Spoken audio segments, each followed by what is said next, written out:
Let's see what's going on over here. Let's see what's going on over here on the side. Oh wow, hold on, wow.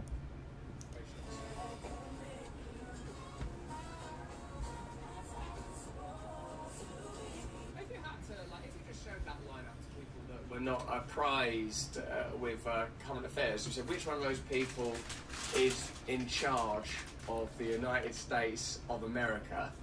I mean, I think I'd consider the man there in the sequin gown. Russell Brand is hilarious. Kamala Harris's husband, maybe Kamala herself, the black geezer in the glass. Joe Biden's maybe the last person I'd put in charge, just the sort of on the basis of his ability to coordinate bodily movement.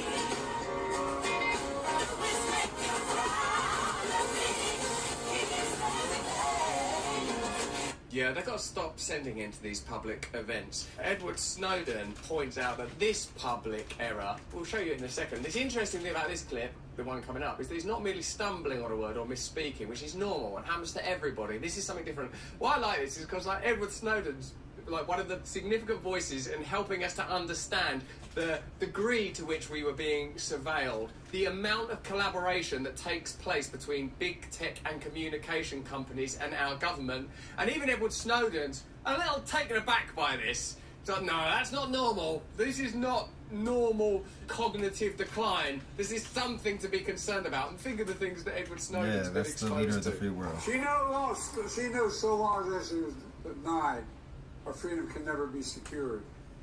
Because normally, like in the word search of Joe Biden's communication, you can pick out what's actually being said. But there, in this one, I don't actually know. I don't know. Like, if that was directions of how to get somewhere, you wouldn't be able to follow it, would you? Let's just try once more. She knows so long as she was denied, our freedom can never be secured. Oh, no. She knows so long as she was denied, our freedom can never be secured. If a police officer pulls you over and say, "How much you been drinking tonight, sir?" and that was your response, you're going to fucking jail, bro. You're going to jail. You don't have to blow. You're getting out of that car. You're going to jail. Being's not lost. It can't be denied. Our freedom will never be secured.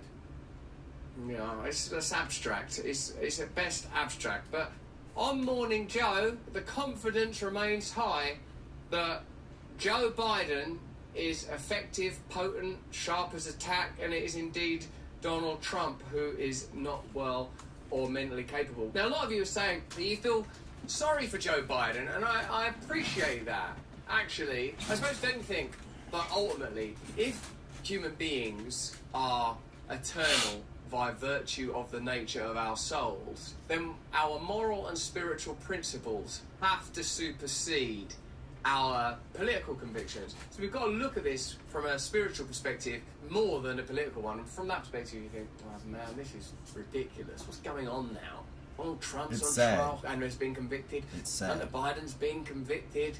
Joe Biden doesn't look capable of even sort of, like, if you're like he was your grandfather, you would say to him, listen, I'm going out now. I want you to make a lasagna and remember to set the burglar alarm before you go out. Like, how is that the leader of the free world right now? Gun cupboard is fastened and secured, because you know what Hunter's like. He'll get on it and he'll be in that gun cupboard. Like, you wouldn't trust him with ordinary domestic duty because of the requirement for... I wouldn't. So how do we trust him with our country? Clearly needs guidance. Let's have a look at Morning Joe, though. Let's have a look at how the legacy media continue to frame these evident disparities favourably for the interest that they... I'm checking all these different apps on my phone to see if we remain as best as we can. Objective. Again, it's just like the way we started this show. Trump is literally crazy on stage, and I say it not in a good way. Not well, not fit, not mentally capable of holding together a sentence when his prompter goes down. And yet Biden is constantly covered for being old, but yet travels onto the world stage doing speeches, dinners, important ceremonies. This isn't actually what we should be discussing, is it? Who is in most radical cognitive decline? You know that my perspective is we need significant systemic and institutional change, radical decentralisation, unifying only to oppose the corporate globalist giants that oppress us at every turn, that dominate our systems of parliament, government and Congress through financial coercion, through lobbying, through donation. If we're not going to address those problems, the personalities that are in charge of our nations are not going to be significant. Perhaps the world won't meaningfully change regardless of who you vote for in 2024. Those are the conversations that perhaps we have to have. These are the institutions that we have to address. The idea that we're still talking about the personalities and the degree to which the potential leaders of the free world are experiencing senility suggests that we're living in little paddocks of sanctioned conversation and ignoring vast plains of possibility. Or that life is a joke, you know.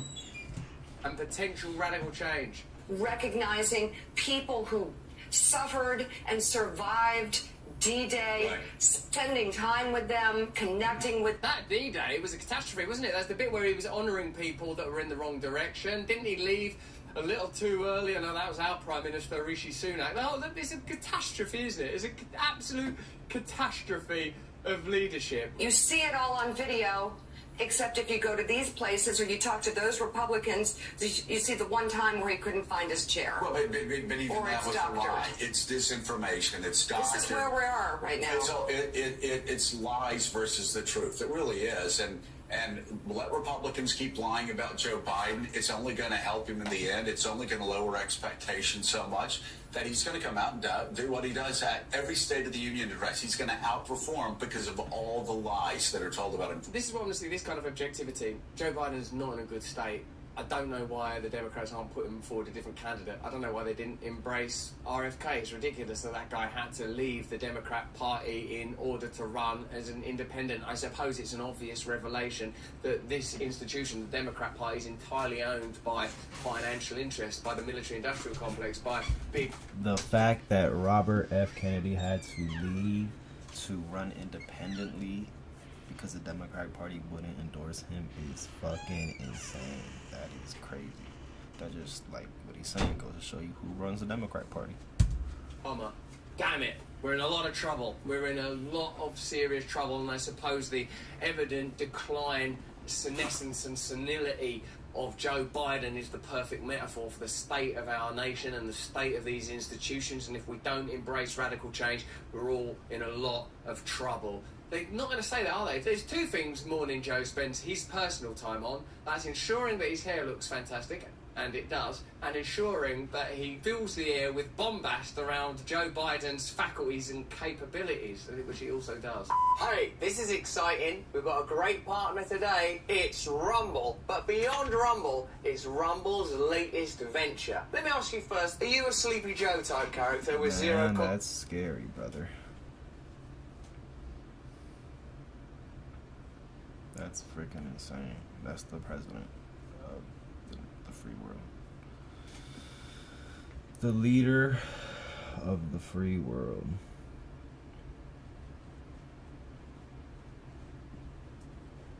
Do not pay somebody to build you a Shopify store, because I'm going to do it free with 20 handpicked products by... Okay, is this to be believed? Has President Putin shipped nuclear weaponry 3 times as powerful as what President Truman dropped in 1945 into Belarusia? Well, I once asked a French officer who had participated in the development of the French nuclear force, said, how many nuclear warheads do you think we really need? And he immediately said, 1. And I said, what do you mean 1? He said, it's so terrible. That's really all you need. He said, I don't know why people keep building these arsenals and making them larger, because no one in their right mind would use it.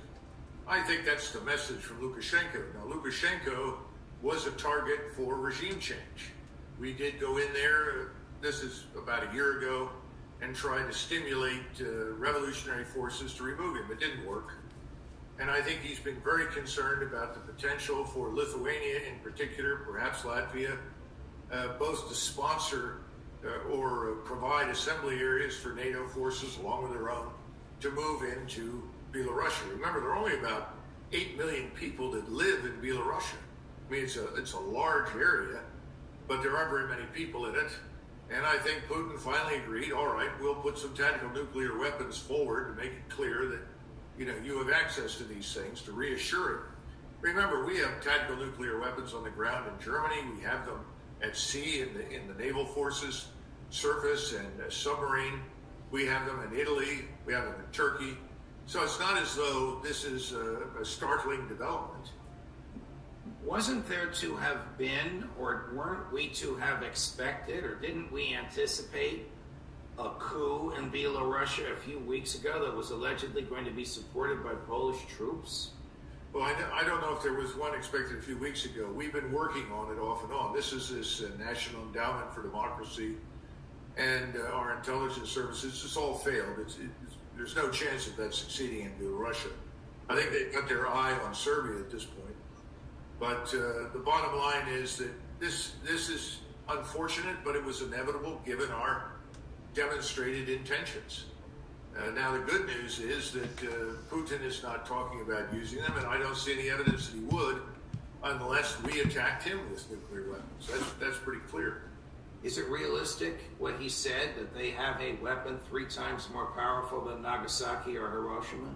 Well, again, it's the quality of the warhead. It's eminently possible. I don't know the tonnage. Normally, a low-yield nuclear warhead is below 5 kilotons. That's still an enormous detonation. I mentioned the Poles. Do you detect any loss of enthusiasm from Polish leadership, which a few months ago was talking about introducing troops on the ground in Ukraine? Yeah, well, quite recently, the Polish president told everyone, the Ukrainians are losing hundreds of men every day. The Russian steamroller is crushing Ukraine. Now, he's never said anything like that previously. The one Pole who has spoken about that honestly in the past is the Polish chief of staff, the 4-star. And he was the one that pointed out, don't believe this nonsense that the Russians are not competent. The Russian soldiers are excellent, they're well trained, and Ukraine is not winning. But now we have it from the president of Poland. I hope that dampens any enthusiasm for moving into Western Ukraine, which I think would be very dangerous.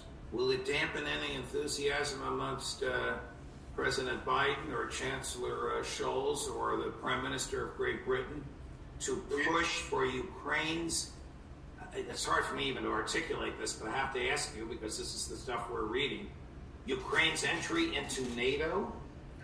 Listen, I think it's very important that we discuss this. The New York Times carried a story this morning saying that there was a groundswell of support to bring Ukraine in quickly. Ooh.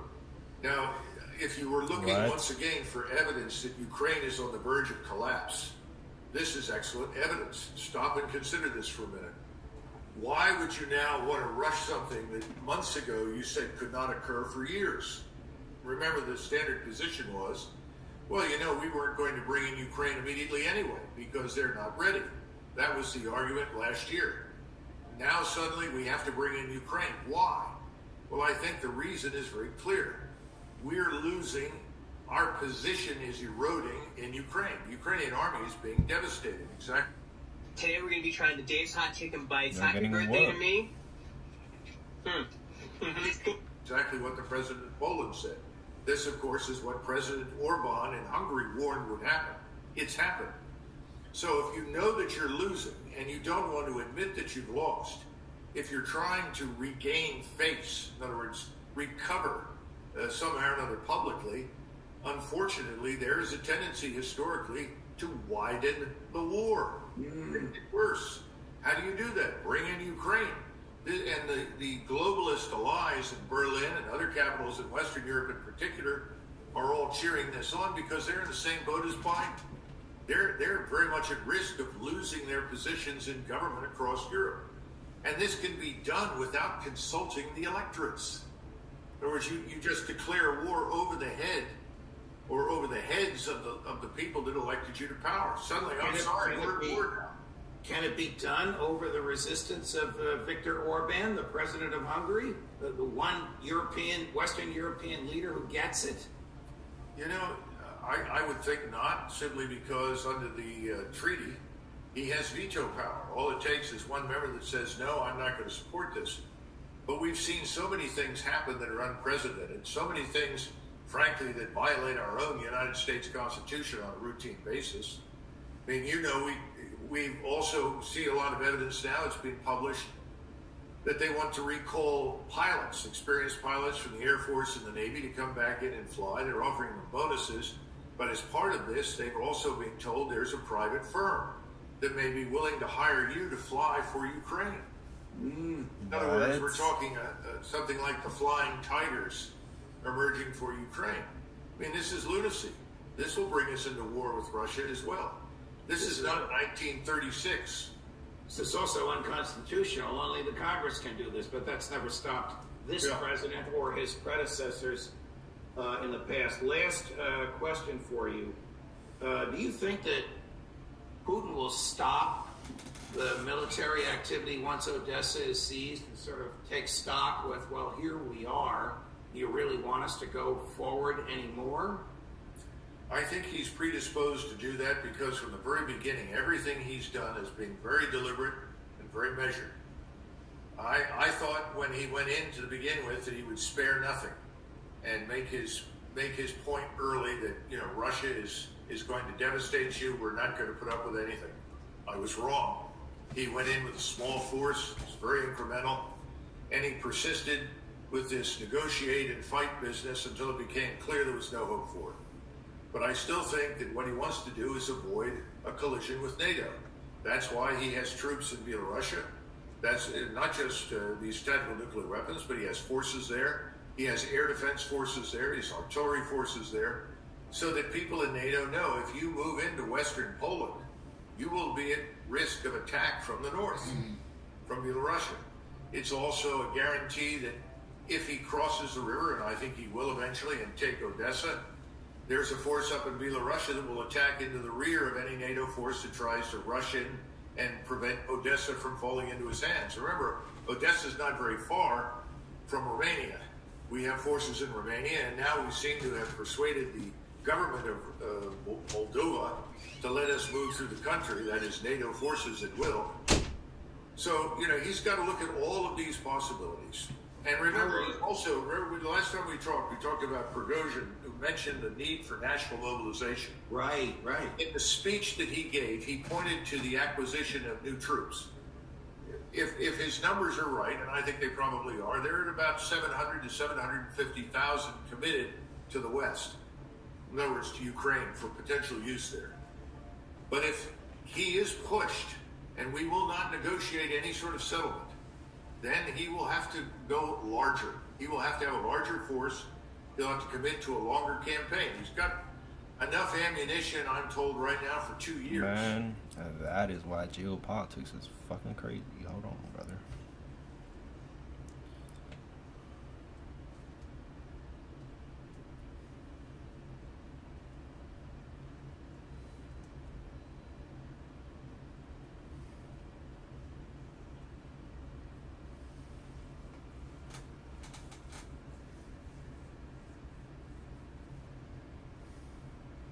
In 1974, a Japanese college dropout named Norio Suzuki heard a rumor.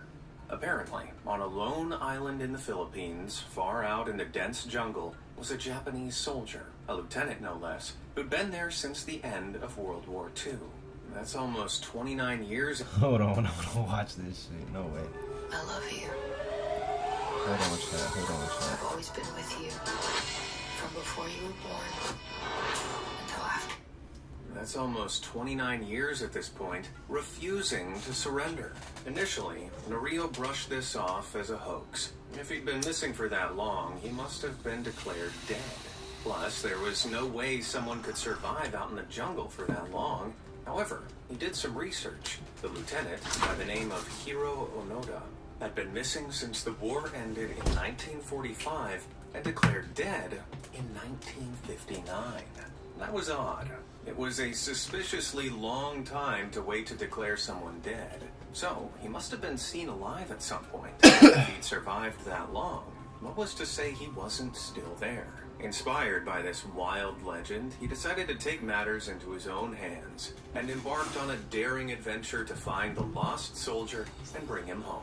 But it wouldn't be that easy, not by a long shot. So get ready, because we're about to take one heck of a deep dive into the story of a man who fought for nearly 29 years after World War II had ended. What the fuck?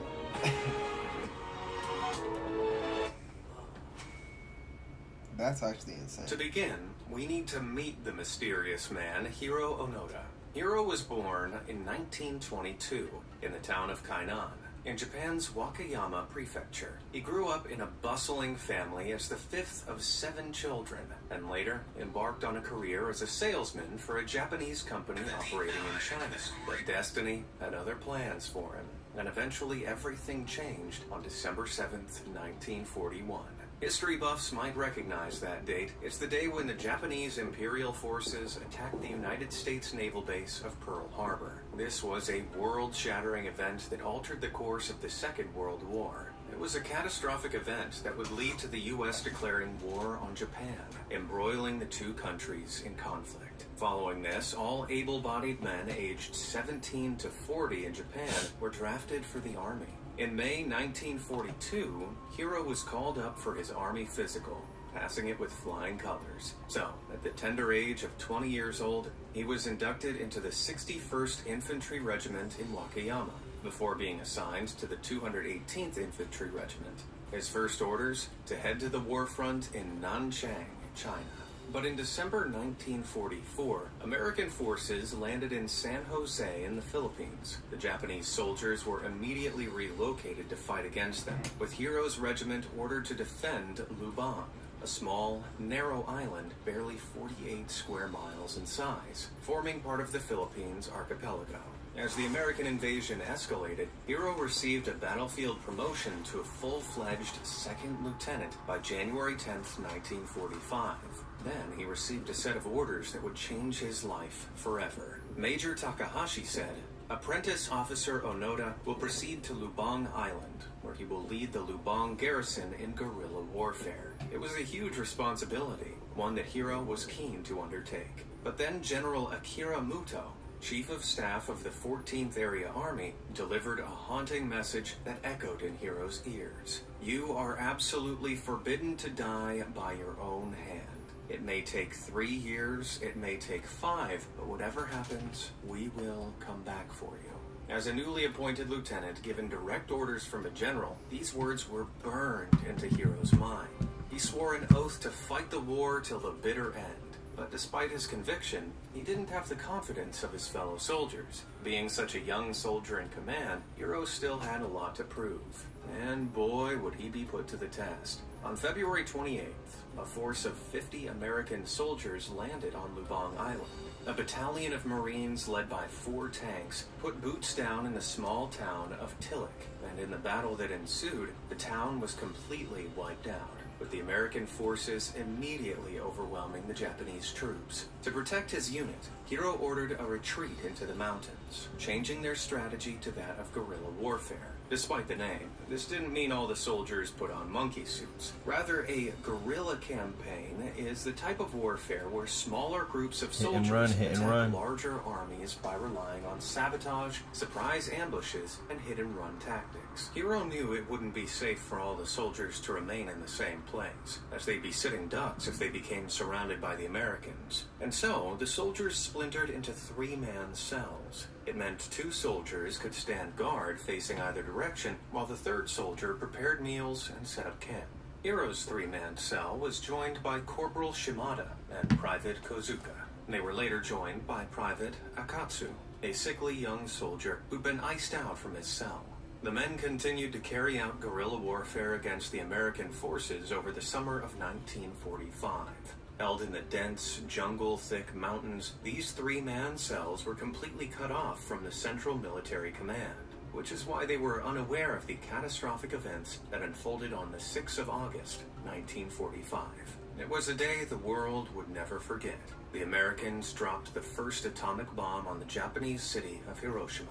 The bomb annihilated the city, completely destroying some 60,000 structures and ending the lives of some 66,000 people. 3 days later, the Americans dropped the second atomic bomb on the city of Nagasaki, razing it to the ground and wiping a further 69,000 people off the face of the earth. Following this apocalyptic demonstration of power, Japan admitted defeat. The official surrender of Japan was announced by Emperor Hirohito on the 15th of August and formally signed on the 2nd of September 1945, bringing the horrendous war to a close. Orders were delivered through Central Command, passing on that Japan had surrendered, and all soldiers were to stand down. Though it took longer for the news to reach further areas of the war front, such as the Philippines. There weren't iPhones or internet access back in those days, just telegrams, letters, and word of mouth. With that in mind, it was the middle of October when news of the surrender finally reached Lubang. A squad of Japanese soldiers had encountered a group of local islanders who'd immediately fled in terror, but one of them left behind a piece of paper. Printed on it in Japanese was a statement that read, "The war ended on August 15th. Come down from the mountains." The soldiers dismissed it as a ruse from the islanders to force them to evacuate the island.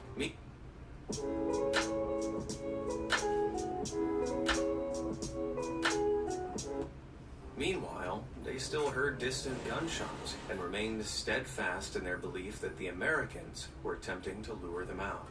As the year drew to a close, a Boeing B-17 flew over their hideout, dropping a bundle of papers. These were prints of the official surrender order from General Yamashita of the 14th Area Army. But the soldiers scrutinized every detail, filled with skepticism. The leaflet said that any soldiers who surrendered would be rewarded with hygienic succor and hauled to Japan. Now, succor, which means to give assistance or aid, was a word typically used at this time when liberating prisoners of war. To the active soldiers, this seemed incredibly suspicious. But what troubled Hiro the most was the mention of a, quote, direct imperial order in General Yamashita's command. He had never heard of such an order, and the grammar of the text suggested that the general was issuing the order to himself. Something didn't add up.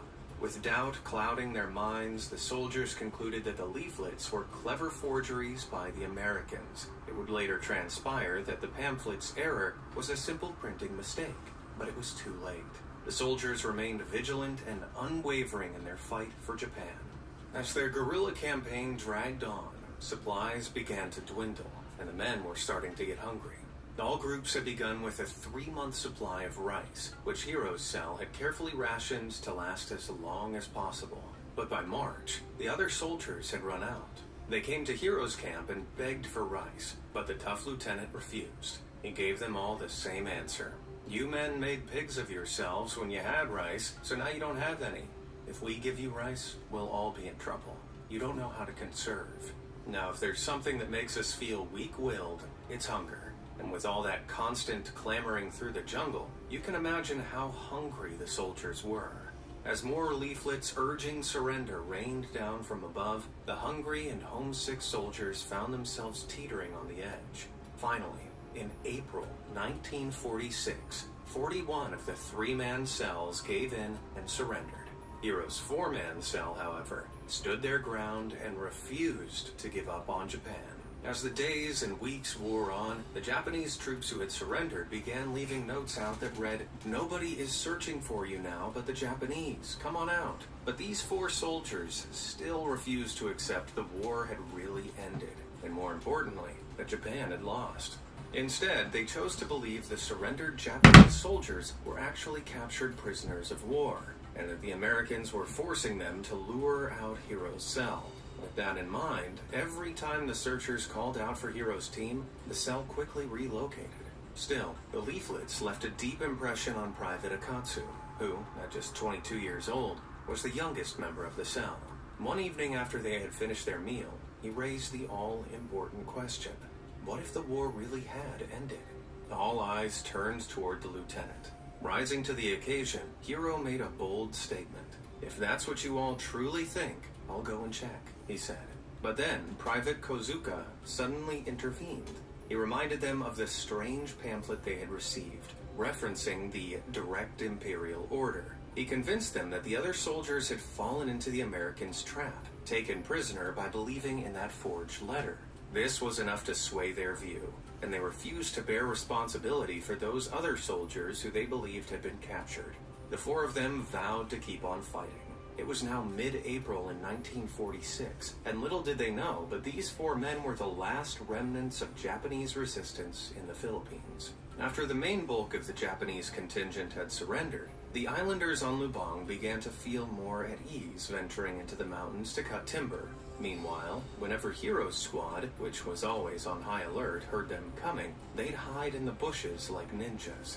They considered the islanders enemies because when the American forces had initially landed, swiftly sided with them, turning against the occupying Japanese force. These islanders had acted as guides for the enemy, so now the cell avoided them at all costs. But luck wasn't always on their side, and sometimes they were spotted. When that happened, there was only one option left: shoot at the islanders to scare them off. It was all they could think to do to protect their secret hideout from being discovered by the people they thought were the enemy. The soldiers were living in their own version of reality. You have to feel bad for the islanders, who had to constantly deal with the aggressive tactics of Hero's squad. But being shot at was just the start of the problems. They also had their food stolen too. When the islanders went up into the mountains to work, they often brought along bags of uncooked rice. They'd hang the sacks from trees and leave them behind after finishing work to use the next day. But little did they know, there were very hungry soldiers hiding in the jungle. Hero's squad would steal the rice like bandits in the night, but these meager portions of rice alone weren't enough to sustain them. Fortunately, Lubang had an abundance of flora and fauna the soldiers could hunt and scavenge. The tropical climate meant that one fruit was found, quite literally, by the bunch: bananas. Lubang was also a wildlife paradise, with wild water buffaloes, wild boars, wild chickens, and even iguanas that could grow up to a whopping 3 feet in length. Lizard meat doesn't exactly sound appetizing, and hunting wild animals with what precious little ammunition they had seemed like a huge waste, which is exactly why the soldiers focused their attention instead on the cows the islanders raised for meat. They justified this hunting as taking resources from the enemy. It was bad news for the islanders and the cows, but from this bare sustenance, the soldiers continued to struggle for survival. The Bush Guide, cold and smooth survival skills. That's fucking insane. How Should do you become live stranded, like that for years? Be ready to signal. To truly grasp the unique situation these holdout soldiers found themselves in, we need to understand the lay of the land on Lubang. The population of the entire island was only 12,000, mostly consisting of farmers that resided in the north of the island. So Hero's cell focused their movements around the less populated and jungle-covered mountains in the south. They developed a circuit, a rough ellipse moving counterclockwise through the region. They wouldn't stay at a camp location for more than 3 to 5 days, as they were riddled with paranoia, convinced the enemy troops could appear at any moment. Living in such a remote area, isolated from the outside world and strictly following their routine, the soldiers slowly brainwashed themselves into the belief that the war was still raging on, though one soldier remained skeptical. You see, Private Akatsu was never as convinced as the others that Japan was still at war. 3 times he abandoned the group and disappeared into the jungle, only to be brought back by Corporal Shimada. But then, one day in September 1949, 4 years and 210 days since the war had ended, Private Akatsu vanished. The other soldiers feared the worst, that he had been captured by American troops, but they were in for a surprise. In 1950, more than 6 months later, they stumbled upon a leaflet that revealed the shocking truth. Private Akatsu had surrendered to the Filipino troops in March after spending 6 months on his own, at a location on the other side of the island. A note was attached with Private Akatsu's handwriting, saying that when he eventually decided to surrender, the Filipino troops greeted him as a friend rather than an enemy. Surely that was enough evidence to convince them the war was over. But as they were pondering the private's surrender, they spotted a mysterious aircraft circling above them. Assuming this must all be part of an enemy trap, they quickly moved on. So, instead of casting doubt, Private Akatsu's departure sent the group's paranoia levels through the roof. They started seeing all islanders as spies in disguise. At this point, you might have assumed that the Japanese authorities had given up trying to search for them, but their efforts continued. In February 1952, 7 years after the war had ended, another plane dropped leaflets into the jungle, and among them was a letter from Hiro's oldest brother, Toshio. The letter stated that the war had ended, and that his brothers were all out of the army. There was also a letter from Private Kozuka's and Corporal Shimada's families, together with photographs. Compelling evidence, right? Nope. The soldiers dismissed them as another enemy hoax. They believed the photos were fabricated as a clever trap by the Americans. How? Well, Corporal Shimada's family was stood in front of a house that he didn't recognize, indicating the photos were fake. Little did the men know, though, that Tokyo had been extensively firebombed during the war, and most of the city had needed to be rebuilt. So they still refused to believe Japan had lost, and instead they let their imaginations run wild with theories on how the Americans forged the photographs. This would have been a lot harder over 70 years ago, because Photoshop didn't even exist. Ironically, the various leaflets and messages sent to them saying that the war was over only served to further entrench their conspiracies. Living in the humid jungle for so long, though, their uniforms were now beginning to rot. To patch the holes, they used thread from fibers of a hemp-like plant that grows in the forest and cut pieces of canvas off their tent for patches. Luckily, there was no malaria on Lubang, and being isolated from the main population of the island, they rarely got sick. They kept track of the calendar by memory and counting rations. They took care of their military-issued swords and guns by polishing them with palm oil to keep them from rusting. But gradually, the gun butts and slings absorbed so much palm oil that the giant jungle rats would sniff them out and gnaw at them. They also stole materials from the islanders, including clothes. They raided the islanders' houses for coffee and canned goods. Unsurprisingly, the islanders became increasingly hostile towards the soldiers and tried various methods to flush them out. Some of the wackier ideas included leaving dirty cartoons or nude photos of women in the mountains to entice them to reveal their location. But rampant paranoia overwhelmed any desires they had by this point, and the soldiers steered clear. Eventually, sick of being taken advantage of, the islanders began fighting back. In June 1953, Corporal Shimada was wounded badly in the leg after being shot at by a local fisherman. Then, in a heartbreaking turn of events, just a year later, Corporal Shimada was accidentally shot and killed by a Philippine Army mountain unit during their training. While accidental, the cell saw it as the enemy closing in, fueling them further into their wartime delusion.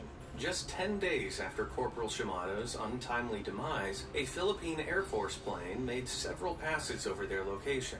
It dropped more leaflets, and a loudspeaker blared out, "Onada, Kozuka, the war has ended." You'd think this would be the moment of truth. The revelation would get the message through. But no. Enraged over Corporal Shimada's death, it only hardened their desire for revenge. They Turn shipping to your advantage with clear upfront pricing. What? This is insane. No living being should ever eat processed food for every single meal of their life. They saw it as yet another cunning ploy by the Americans to lure them out of hiding. At this point, I'm not sure if these guys were staunchly patriotic or straight up crazy. Either way, I guess spending nearly a decade in the jungle will do that to you. But they weren't the only ones being impossibly stubborn, as the Japanese government, true to General Muto's words, refused to give up on them. In 1959, the now two-man cell found themselves faced with yet another attempt to lure them out. But this time, it was in the form of a large search party.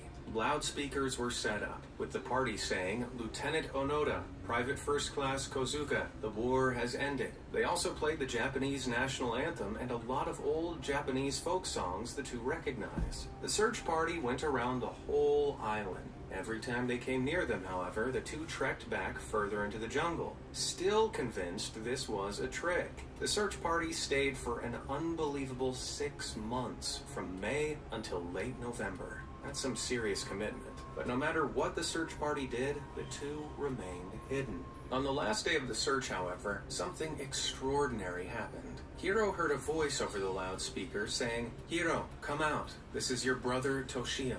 and immediately he recognized the voice. It was his brother's. Now, you'd think this is the moment he'd finally come out of hiding, right? He knows his brother, he trusts his brother, there's no voice-changing technology available yet, so this has to be him, right? There could be no doubt in Hero's mind, right? Right? Unbelievably, Hero convinced himself that this was just a prisoner sent to imitate his brother perfectly. Talk about hearing what you want to believe. But that's not all. As they wrapped up the search, the party left behind something that could have shattered their beliefs once and for all. Japanese newspapers. It was the first real up-to-date news the cell had seen in some 15 years. But instead of accepting the truth, their paranoia reigned supreme. The enemy had obviously infiltrated these newspapers, doctoring articles to deceive them because none of the articles contained reference to the East Asia Co-Prosperity Sphere. The what?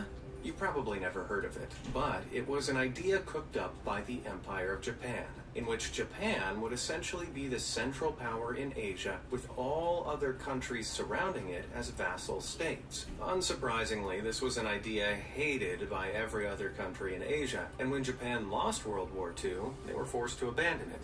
But to Hiro and Private Kozuka again, the idea of Japan losing the war was impossible. So, the sphere must exist. They believed that if Japan had truly lost, there would be no news delivered, because the entire population would have been wiped out. It's a morbid thought, but it gives us a glimpse into the extreme indoctrination these soldiers experienced through wartime propaganda. For some context, when Hiro arrived in the Philippines in 1944, Japan was already losing the war. But in the homeland, the propaganda slogans being repeated were 100 million souls dying for honor. So, it was established that the entire population of Japan would rather perish before surrendering. Hiro took this literally, and sincerely believed that Japan would not surrender so long as even one Japanese person remained alive.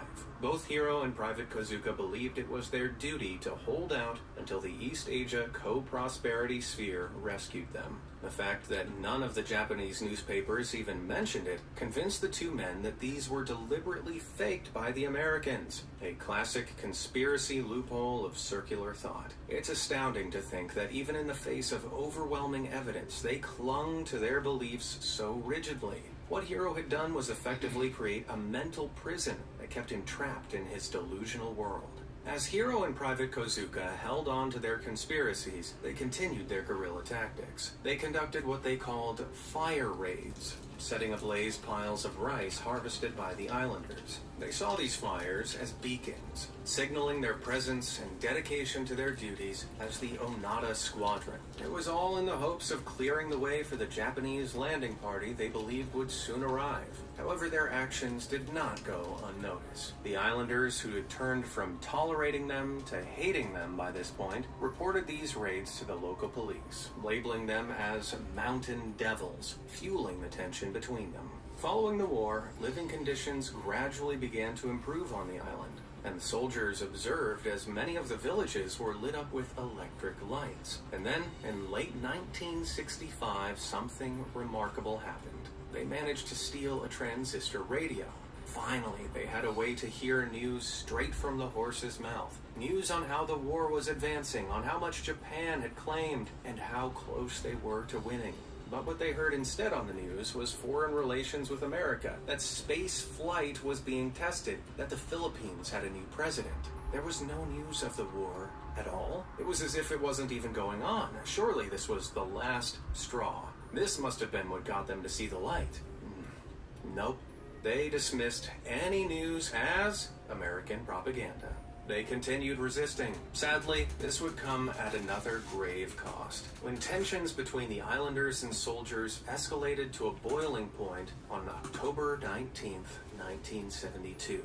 As the pair were once again burning the islanders' rice, the local Philippine police force were called, shots were fired, and in the chaos, Private Kozuka was killed. It was a devastating blow that left Hiro all alone, surrounded by the consequences of his misguided actions. Nevertheless, he continued his one-man patrol around the island, disguised in camouflage, unable to break out of his strict military routine. Just 3 days after Private Kozuka's death, another search party was dispatched. Once again, the search party left newspapers behind, hoping to catch Hiro's attention. But mistakes in the reporting cast doubt in his mind. Though they reported Private Kozuka's death, none of the articles mentioned Private Kozuka's cherished 1,000-stitch waistband, a special cloth where family and friends sewed stitches for good luck. To leave out such an important detail to Hiro led him to believe that the newspapers had been tampered with. Say your worst fears were realized. What is the worst thing that could happen? Fueling his suspicion of a larger conspiracy at play. With his unwavering belief in the righteousness of Japan's cause, Hiro clung to the notion that the Philippines would switch sides from America to Japan.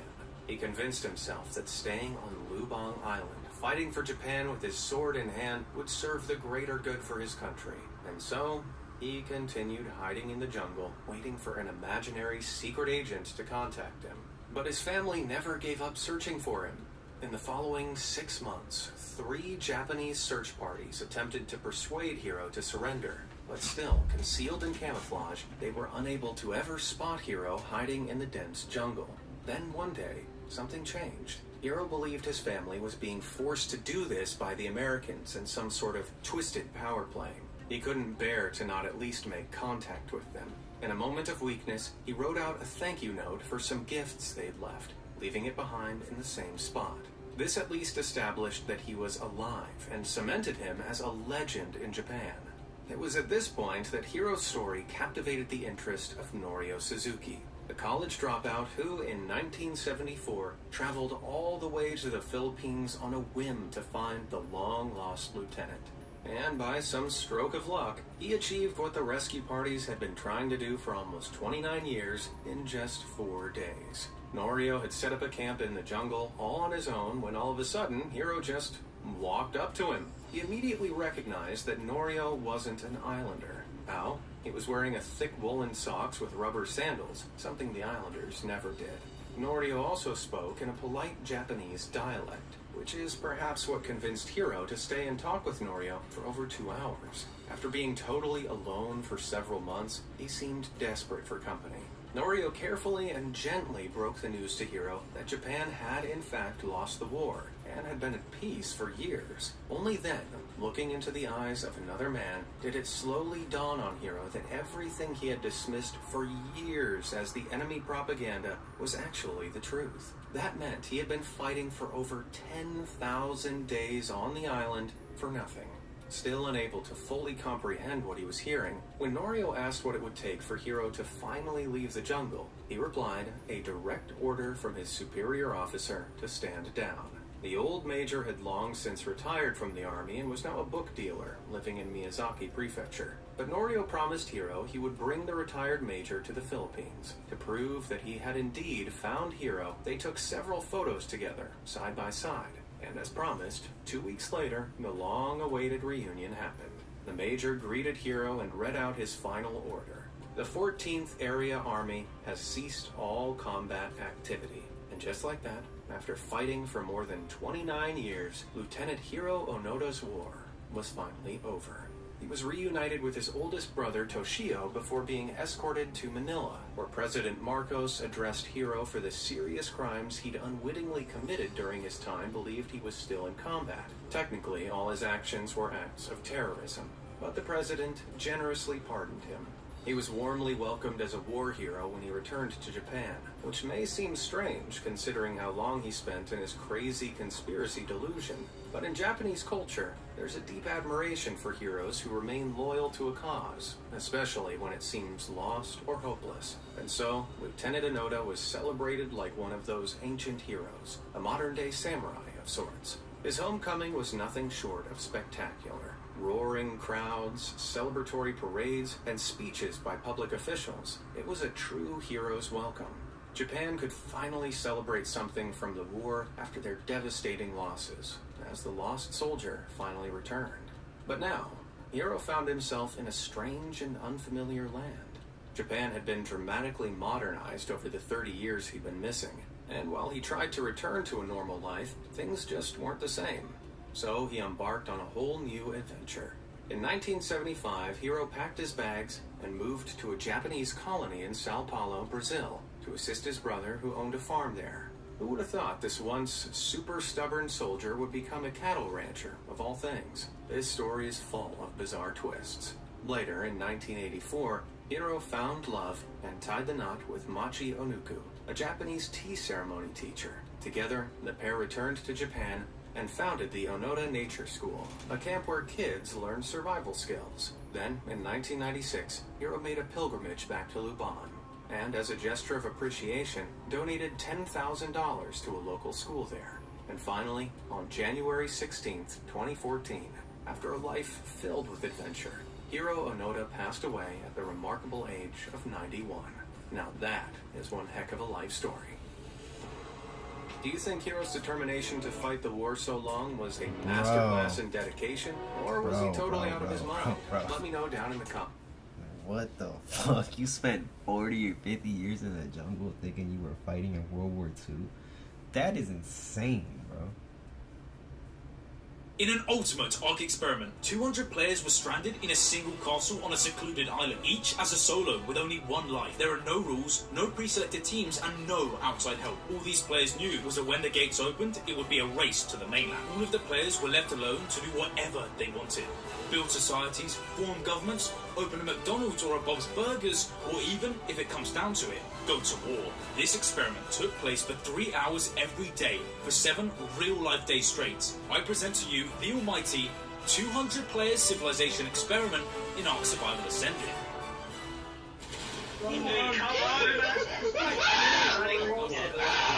Fuck no. A quote from Michio Kaku: "We will have to rewrite our textbooks on the beginning of the universe."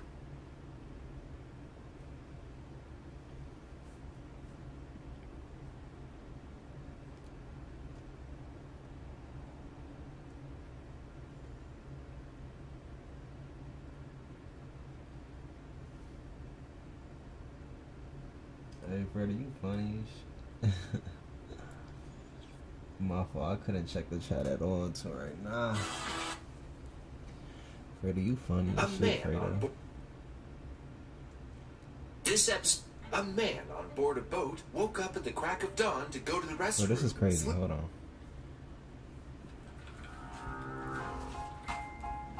A CRM shouldn't weigh your budget down.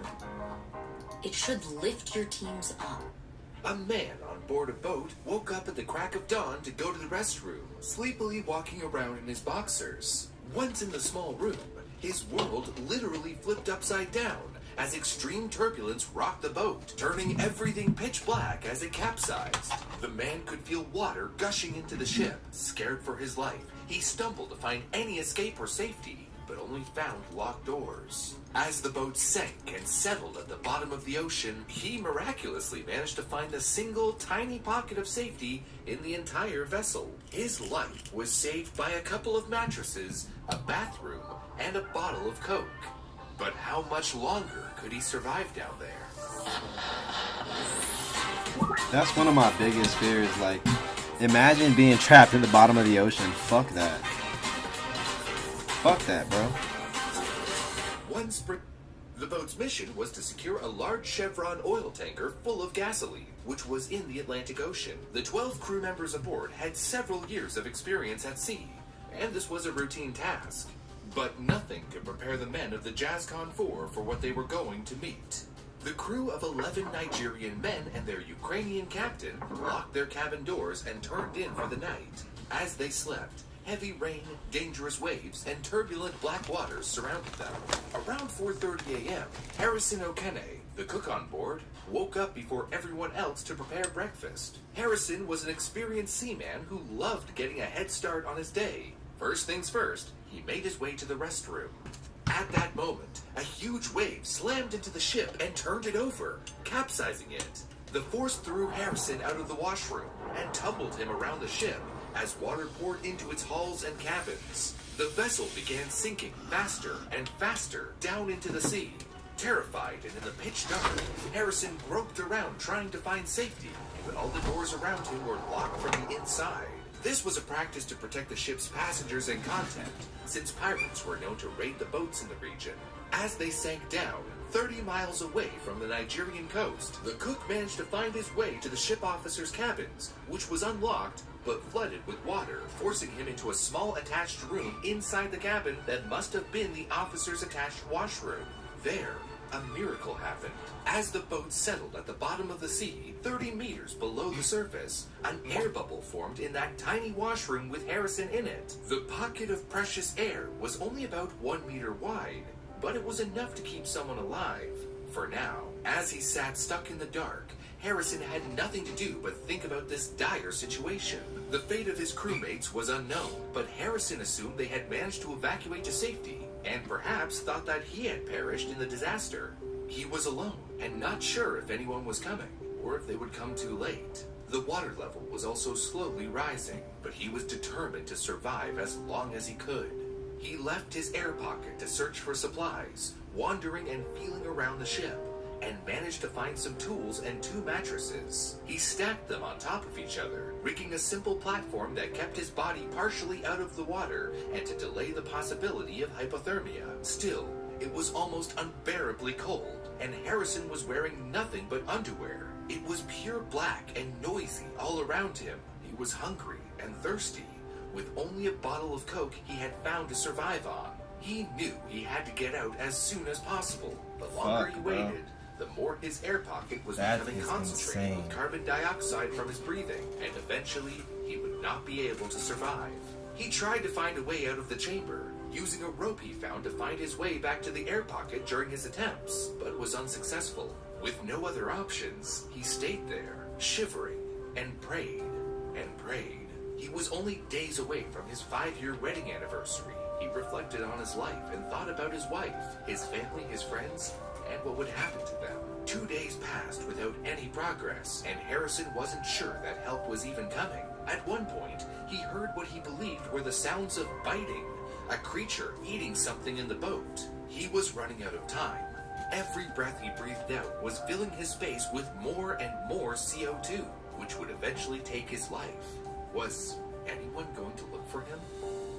Meanwhile, above the surface, a team of South African divers from a nearby oil rig were sent to inspect the scene of the shipwreck. But this operation was not a rescue mission. They were from DCN, a global diving company, and had been sent to recover the bodies from the wreck. Since all the doors to the rooms were locked as a safety precaution against pirates, they had been told that all the boat crew members had lost their lives as they were locked in their rooms. 4 bodies had already been retrieved from the water, and Harrison's family were notified of his passing. Nobody had any idea that someone was praying for them to hurry and find him before it was too late. If Harrison was still alive, he would have heard the sounds of the crew reaching the shipwreck 60 hours after the sinking.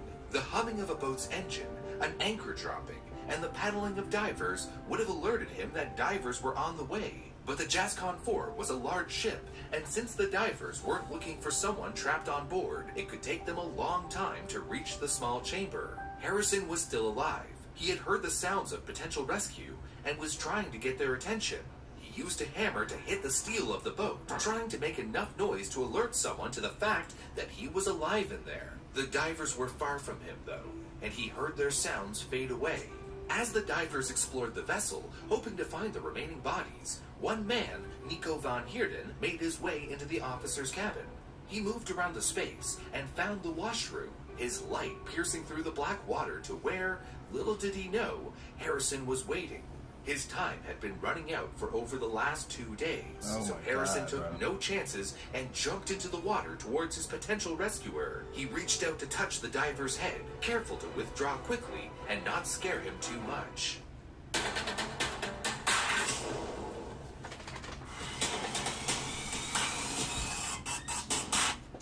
Nico was shocked. He stretched out towards the hand he had felt and Harrison grabbed it. Nico cried out to his team that a person was alive, and he held onto Harrison's hand to let him know help was here. When he rose up to see his savior face to face, Harrison started crying with joy, disbelief, and gratitude, overwhelmed that someone had finally come. Rescue had arrived at a critical moment because Harrison's air pocket was becoming concentrated with carbon dioxide from his breathing, and he would not have been able to survive much longer, and was in the first stages of hypercapnia, a buildup of carbon dioxide in the bloodstream. The air bubble had kept Harrison alive, but being trapped in there for so long also put his life at risk. He had breathed in a dangerous amount of nitrogen, and the effects on his body from being underwater for so long were severe. When we breathe air, the body takes in oxygen, replaces some of it with carbon dioxide, and does nothing with the nitrogen. At regular surface pressure, some nitrogen and oxygen is dissolved in the fluid in our blood and tissues. But when a scuba diver goes deep underwater, the pressure on the body increases, so more nitrogen and oxygen dissolve in the bloodstream. The oxygen is used by our tissues, but the nitrogen forms nitrogen bubbles in their bloodstream. If a diver were to go straight up to the surface, that gas would be released, just like when you open a bottle of soda. This can be extremely painful and fatal. To prevent this, divers have to rise from the water slowly and make any decompression stops along the way, which allows the gas to come out bit by bit. If the diver goes up too fast, the only cure is to go into a pressurized chamber where the air pressure matches the pressure underwater, then is released slowly while the diver adapts. Though Harrison had been found, the danger was far from over for him, as he had to be returned to the surface. How did Harrison stay alive for it had more air trapped inside the bell? If you've ever placed a cup or something similar upside down in a pool or bath, you complex scientific Harrison found in a submerged boat may have been created by the air diffusing from the upper parts of the boat to the lower parts where he that allowed survive while reached Harrison. Alex Gibbs, a life support technician on duty at the surface, was alerted to the fact that someone was miraculously alive. He and his team put down an air hose into the room and gave Harrison fresh air. But there was another problem. Harrison had been so saturated by carbon dioxide air that the divers had to switch to a mix of oxygen and helium, which is not standard practice. Harrison was fitted into a special diving suit and helmet, which would maintain his internal pressure to prevent the bends. But he had spent so long underwater that he still had to make several long decompression stops. Nico was amazed at how calm the survivor was the entire time. As they brought him up little by little, Harrison passed out, but survived. At the surface, he was transferred to a diving bell under pressure, then a decompression chamber. He spent the next 2 days there, which was also an ordeal to live through. Harrison had recurring nightmares of his experience, suffered from his skin peeling, and a hunger that wouldn't go away even after being fed. He also learned that none of his crew members had survived. 10 bodies had been recovered, but one was never found. Alex cared for Harrison throughout his recovery, delivering food, changing his sheets, administering medicine, and communicating between Harrison and the doctors, officers, and managers outside. It took 3 days before he was decompressed and well enough to leave the chamber. Harrison was very grateful to be alive, but was prone to nightmares and would wake up in the night feeling his bed sinking. He swore to never go near the ocean again. 9 years after this incredible event, Alex was on a diving job when he met one of the divers and got an unexpected surprise. It was Harrison, who was now working as a commercial diver.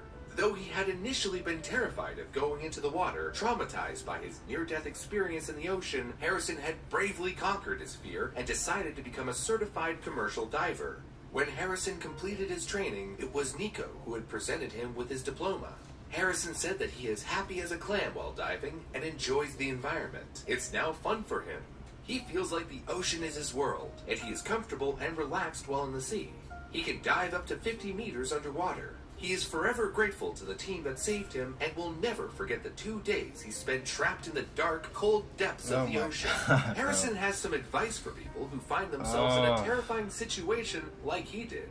The fear alone can kill you. But he believed in himself and kept his faith and his mind strong. Fear alone could kill you at anything, bro. The fear alone of anything could kill you. Oh my God, let's watch some Young Thug When I see him, Tribe. I'm gonna kill him. Okay. I don't care who Let's sees watch me, some I'm Young gonna kill Thug him. Tribe. Do you recall speaking to detectives about the night that... So you know how all these people in the DMV are going back to school, and you're like, how do they afford that? Check out... Tell your brother when I see him, I'm gonna kill him. Okay. I don't care who see me, I'm gonna kill him. Do you recall speaking to detectives about the night that Nut was killed? Yeah. And your response is, between us men, I want to say, day they had something to do with it, about whether or not Thug knew you were talking to the police. I wasn't concerned. And then when they asked you who was the they, do you recall saying Thug and them? Okay. Day 92 of the Young Thug YSL RICO trial was intriguing. Woody gets questioned about him snitching to detectives on multiple occasions. He admits to telling detectives that Thug and Shannon had something to do with Donovan Thomas's murder. Yeah, another hilarious day with Woody up on the stand. This guy's a character, but I mean, bro snitched in 2015, like straight up. You're gonna see, hit subscribe, here we go. First look at Thug on day 92. Shannon Stowell's looking at the camera. Alright, Woody's back up on the stand, let's go. Girlfriend at the time and your child was being shot at. Do you remember seeing any of the individuals who shot at you? I never saw no one that shot at me at the time. Period of time where the detective left the room and you were speaking with your girlfriend and you told her that you knew who shot at you. I never saw nobody. I never saw who shot at me. If I saw who shot at me, I would never tell the police who shot at me. Then when the detective left the room, you said to your girlfriend, this shit not gonna work. Sit right here and be a damn snitch, so I'm gonna keep going. Do you recall telling your girlfriend that? I don't recall. Okay. And then she responded, you might be effective when I listen. I'll rule objection, sir. She said, you should have just said no. I thought you know all of them. And you said to her, I do know who it was. Do you recall telling her that? I knew that I was being recorded. So I kind of knew what I was doing. And then you said, I saw him. I did. When he jumped out the car, I know exactly who I saw. Nobody never got a car, so this clearly proved that I knew what I was doing. Do you recall telling your girlfriend that? I don't recall what I told her. You told your girlfriend it was Tay and them who did this to you. I don't recall. Was it Tay that shot at your vehicle? I don't believe so. Being concerned about being labeled a snitch. I don't care about what I've been labeled as. So bro was fully aware he was in there telling on people. He can go and testify and act dumb, but I mean... To your knowledge, how many of your family members' homes have been shot up back in 2015 after that died? Full rule, sir. I can recall. Was your brother's home shot at? No. Was your girlfriend's mother's home shot at? Yes. Was your sister's home shot at? Yes. Was your grandmother's home shot at? Nope. Did you think you were being retaliated against? Huh? Oh, he knows what that means. He said in multiple interviews he was scared for his life. When all the shootings were happening at your family members' homes, did you think you were being retaliated against? I didn't think. Did you know? Clearly. Oh, okay. Why were you being retaliated against? Because people said I killed it. And do you know who was doing the retaliation? Nope. That it was a whole gang after you. Anytime the investigator talked to me, there we go. I do not recall what I have told them. I was told them whatever I think I need to tell them to convince them to start watching me. Was there a whole gang after you? I don't know. Do you recall telling Detective Copeland? Detective who? Excuse me, Detective Curry. Now I'm a detective. He said, now I'm a detective. I know if I tell you what's going on, they're going to be on records and all this here. And you're going to get him locked up and he's going to get his discovery package. First thing they're going to do is send him to 2 places, to the street and to prison. And float it all around the city of Atlanta and then all around prison. But my name's over there. I'm not going that way. No, I'm not going to do none of that. Look, they shot at me, my girl, and my baby. Almost shot my face off as we're running. Were you concerned about snitching in this interview? I was concerned trying to get my story together, so I was trying to buy time. Did you want the police to go and find the people who actually killed Nut so that people would stop retaliating against you?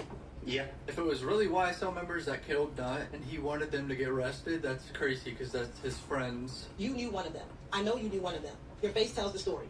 Now, out of all the ones, I mean, you might know the other ones, but I know you know one of them because the face tells the story. Because the face tells the story of somebody in close that you trusted. And your response was, it ain't that. The truth is, I want to say that person is not 100% sure, but I know only one person. What's the base of your objection, sir? Foundation, predicate. Okay. Foundation and predicate, I'll sustain the objection. On my daughter's life, when they pulled up on me, all I saw was a gun come out the window. They said, I never seen no one face. If they was questioning me, they constantly kept telling me, you know, they do shoot at you and your kids and this and that. And I'm telling them, and they won't believe me that I'm telling them I didn't see nobody's face. I didn't see nobody's face. And then after a while, I got tired of asking me, so I don't recall if I just went ahead and said, y'all seen Tate. Oh, I don't know how it came out, but in my heart, and still to this day in my heart, I do not believe Tate had anything to do with me getting shot at. Do you recall telling your girlfriend when it was just the two of you, I did when he jumped out the car. I know exactly who I saw. I don't. At that point, it was so much pressure on me. Yeah, I mean. I already talked to his girlfriend on video saying he saw someone. That has to be the truth, right? If you're telling your girlfriend that in private, well, you think it's private and not being recorded. And you provided them information about where Tay was from, what part of Atlanta he was from. I don't recall. Did he ever threaten you to give a name? Nah, but he kept asking me to make me say a name, and like how you keep asking me a question, I'm gonna say something to answer you, so you can stop asking me the same question. Were you concerned about how you were going to survive the attacks on you and your family? Yes. And again, were you concerned that because you had already spoken to the police about Nut's homicide, that people were considering you a... Targaryens are going on them all.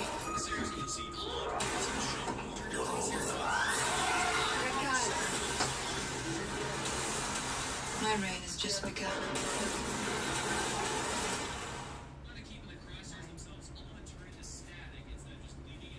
You a snitch. The people thought you were a snitch. I don't get what you're saying. Can you say it again? No, my only concern was, no. He paid for everything, but all of them, now, they all come out here, they think I'm a snitch. I always got my own money. When I need money, I know how to go get it. Would Thug give you money at time? I'm not a handout type of person. Would Thug give you money at time? I never asked Thug for no money. Would Thug give you money at time? I can't recall if he gave me money, but I never asked him for no money. Were you concerned that young Thug had washed his hands of you? No. I didn't eat though. And your response, yeah, because I came and talked to the detectives. And then folks in the street saying I'm a snitch. I'm a snitch. I'm a snitch. Nobody don't want to hang around me. It's like, what the hell? What the hell all this come from? Do you recall telling the police that? That smile, man. They putting all his quotes out there in front of everyone. The police are concerned about Philip. I would remove myself from him. On my child life, once again, I never seen no one face that was in that car shoot at me. At any time, if they got the car, to this point, I never knew who shot at me. Is he lying now in the courtroom, or was he lying to his girlfriend? Because why would he lie to his girlfriend privately? So when that detective was asking me, I just had to come up with something. I got no reason to lie about it. I didn't see nobody who shot at me. So y'all going back into the interrogation when I'm telling you the truth. I don't know who shot at me. I have told him I didn't know. When they're going to keep asking me, make me know, okay, cool, I'm going to say, I'm done. When she showed you a photographic lineup, and you actually pointed Tate out of a photographic lineup. Because I know Gabe. You know what I mean? He pointed him out in the lineup. As a gang member, you're not supposed to do shit like that, right? You can do that if you're a civilian, but not as a gang member. Why did you say Tate being the first person you went at? First thing came to my mind. Why was Tate the first person that came to your mind versus anyone else? Because in the midst of trying to convince the police so they could leave me alone, I just got shot at. Only things in my mind was, get back. Listen, you keep asking me. I told you I don't know who shot at me. Asked you to leave town. Go somewhere. Go somewhere else. Cobb County, Clayton County.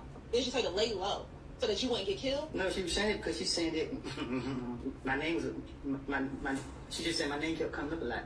Right, so she did not want you to be harmed. So why would she have it out for you?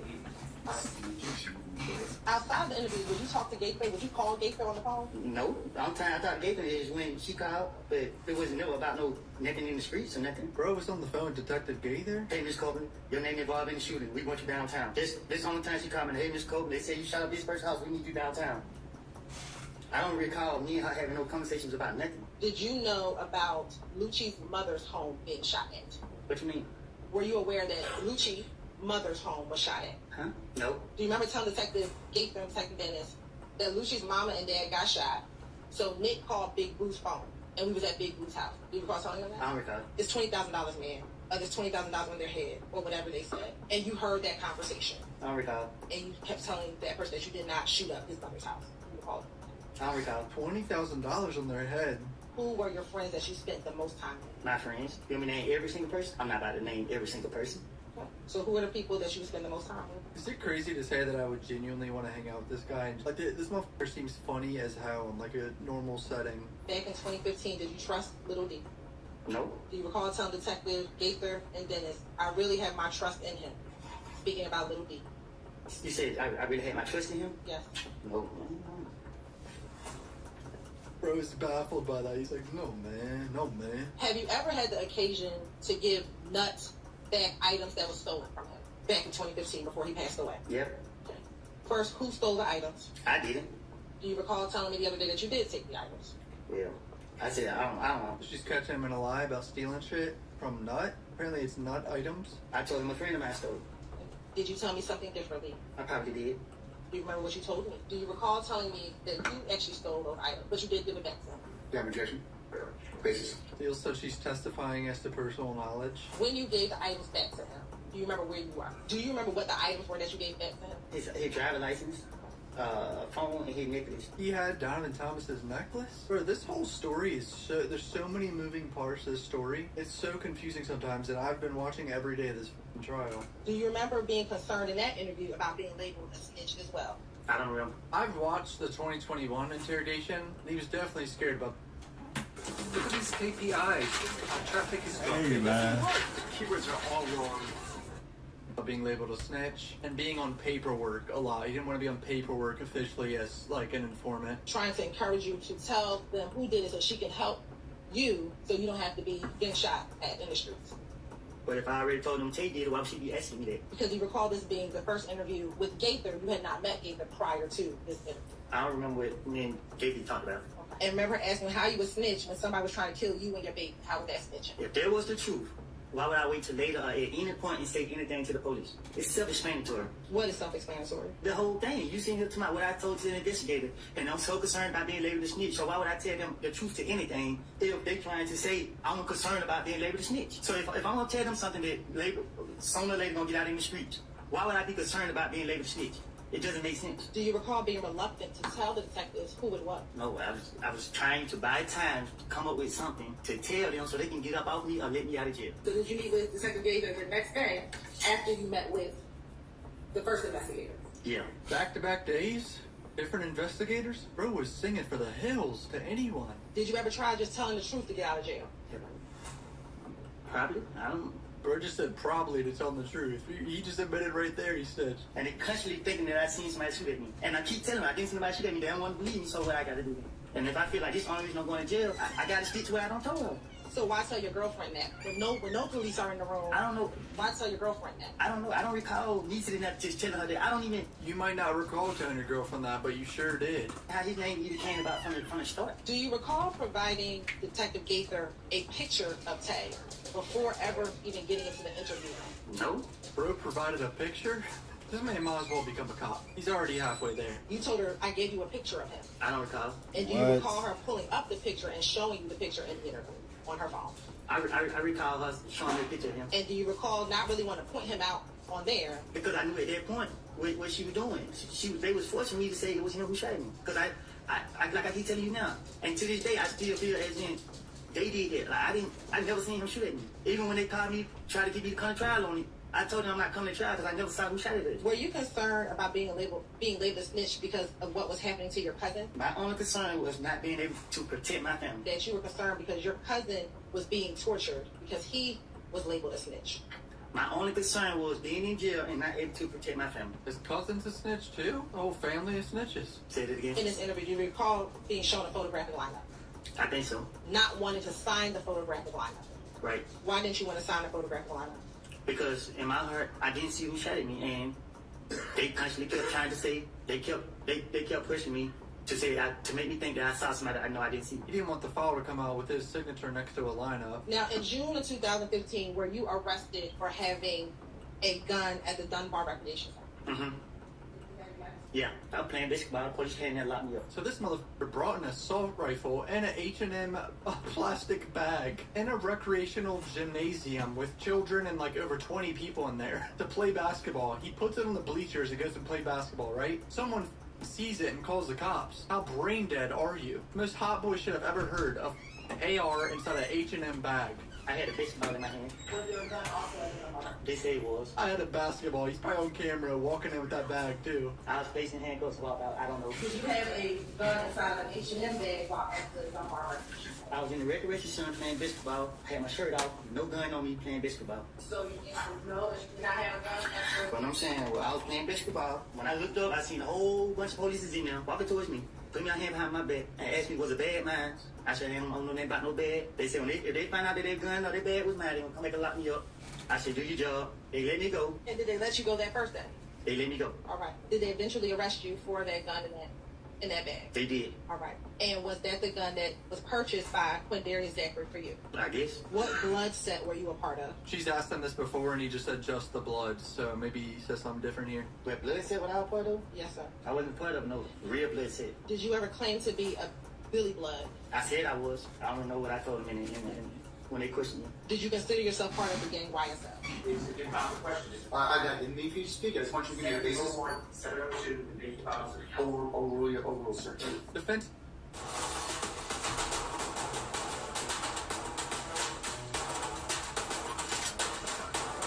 Defense has probably ejected 10 to 15 times today in only like an hour of testimony. And I think the judge overruled probably 85% of it. Part of YSL, the gang. Gang, I consider myself 372. And do you remember how long the interview was? It was long. Do you remember being about 9 hours? It was long. Bro did a 9-hour interview. Holy shit, that is so long. In the course of that interview, did you speak with multiple detectives? Yeah, I did. And did you also speak with them about Young Thug? Yes. And did you talk with them about Little D from Mechanicsville? Yes. And what about Shannon? Yes. Bro was talking about all his friends with detectives for 9 hours. Got to that interview, did you believe that people were trying to kill you? Uh-huh. Why did you think people were trying to kill you? Because I was paranoid. People were shooting at me. Did you tell the detectives in this June 10th interview that everyone was trying to kill me because they think I told on them? No, I told them that people were trying to kill me because they said I killed it. So what I think the prosecutor's going for here is that he was telling detectives that Thug was going to kill him because Thug thought he snitched on him. Thug's sister ever text you regarding you going to the police about Nut's murder? I texted her and told her that I was going to kill Thug when I get a chance. That's what you're talking about? No, but why did you text her that you were going to kill Thug when you get a chance? Because I let a lot of people get in my ear. And what did they get in your ear about? A whole lot of stuff. People would come to me every 5 minutes with something. about not just Thug, it was just a lot of people, but mainly most people was coming to me about Thug. What a shit show. So who knows if he's telling the truth, but he had people in his ear saying Thug was coming after him and shit. He was getting paranoid, but he was a snitch. I mean, this is what happens when you're snitching. What were they telling you such that you thought in your mind you wanted to kill him? Yeah, watch him because everybody saying I killed Nut and they didn't want it on them, so they gonna, I don't know, put it on me. I don't know, like it was so many different people just telling me stuff, so. Why would you be plotting on Thug? I don't recall. That Dolly texted you and was cursing you out. Yeah. Do you recall texting Dolly, damn, your brother's trying to have me killed? I probably have. Okay. Why would you text her that? Because I thought what I was said to somebody else had got back to him. So what did you tell somebody else that you thought got back to him? I don't recall. Well, I guarantee there's some jurors that are just completely lost. I mean, think about this. They've been in there for 8 months. How do these people survive? Like, genuinely, how do they have money? I would have been gone. I would have faked a fucking heart attack by now, dude. Do you recall speaking to detectives about the night that Nut was killed? Yeah. Long story short, the detectives was calling my phone, and he was right there. And they actually, Doug was right there, and you said, yeah. So I answered the phone, and he's looking at me like this, but I don't know what's going on. They asked you, why is he looking like that? And you said, because he see me answering the phone for them. No, he told me that when I answered the phone, I answered my phone on speaker, so it was my baby mom calling saying that the investigators want to talk to me. I was like, what? And this when he said, he got on the phone, asked me, could I come out there and interview him? Thug like, going out there. I text their phone, I called his sister and told her, tell your brother, when I see him, I'm going to kill him. Okay. I don't care who see me, I'm going to kill him. Me and her arguing on the phone. What a terrible way to plot to kill someone. You're gonna go tell his sister that you're plotting on killing him. That's gonna go well. Jesus Christ. As me and her arguing on the phone, I got mad and hang up the phone. Nah, I don't think think he I understood that Nut's not the smartest But then guy. was that in response Or, of you asking her Woody whether or J's not not he the was trying to smartest guy kill in you? the book. Oh, no, I didn't answer nothing. So why did you tell the detectives that? Because they tell her. The police gonna tell me what come out the D. E come out the D, I think. A, B, C, D, E. Man, I don't know, man. I'm not about to go through all that. You know what I mean? Like, this is the investigators. They lock me up, they target me. They constantly brush through the alphabet. He said, do I believe that truth gonna hurt Doug? Yes. That'll be his problem. Right, but if you're in this state of mind, why would you be in there just telling lies? That'll be his problem. It's crazy. Because that's what the police after. They locking me up, but they after him. Why were you so concerned about whether or not Thug knew you were talking to the police? I wasn't concerned. That's a lie, because clearly you were in the interview. Why does it matter to Thug if you're talking to the police or not, if he has no say in what happened with Nut? And your response is, between us men, I want to say they had something to do with it. What about it? Do you recall telling that to the detectives? Probably, yeah. They had something to do with it. Bro was snitching on all his boys that they had something to do with Diamond Thomas's murder. And then when they asked you who was the they, do you recall saying Thug and them? Okay. Did you recall saying that? Yeah. Bro is a rat. And then they said Thug and them who? And you said Shannon and Bentley. Yeah. Why would you say that? Because he's the investigators. Because they know me and him be together. It's easy to shit with Shannon together. I don't know. Like, I told you it's the state of mind I was in. When the police got me, I was doing a lot of stuff. I was, man, like, it just caught me early in the morning. Like, this is mental gymnastics to try to not look like a snitch, but bro, you snitch. All right, boys, that's it for day 92. It was a half day, so literally like an hour and a half of testimony, not even that. We know that Woody straight up snitched on everyone right there at the end, and him and Thug apparently wanted to kill each other. I wonder what the jury's thinking, because I don't know if this is too productive. What are y'all thinking? Like, that shit is insane. Is it me or is this shit insane?